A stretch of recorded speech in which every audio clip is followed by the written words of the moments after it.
മൈനകാപ്പള്ളിയിൽ മാനസിക രോഗിയായ മകനെ അച്ഛനും സഹോദരനും ചേർന്ന് തലക്കടിച്ചു കൊലപ്പെടുത്തി. സൊസൈറ്റി മുക്ക് സ്വദേശി സന്തോഷാണ് കൊല്ലപ്പെട്ടത്. സംഭവത്തിൽ അച്ഛൻ രാമകൃഷ്ണൻ, സഹോദരൻ സനൽ എന്നിവരെ പോലീസ് കസ്റ്റഡിയിലെടുത്തു.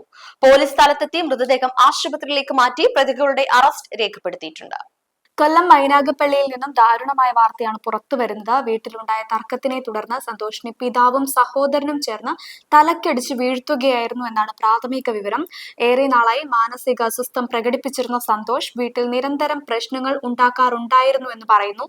കഴിഞ്ഞ ദിവസമുണ്ടായ സംഘർഷം കൊലപാതകത്തിൽ കലാശിക്കുകയായിരുന്നു. ശബ്ദം കേട്ടെത്തിയ നാട്ടുകാരാണ് വിവരം പോലീസിനെ അറിയിച്ചത്. പോലീസ് സ്ഥലത്തെത്തുമ്പോഴേക്കും സന്തോഷ് മരണപ്പെട്ടിരുന്നു. മൃതദേഹം ആശുപത്രിയിലേക്ക് മാറ്റിയിട്ടുണ്ട്.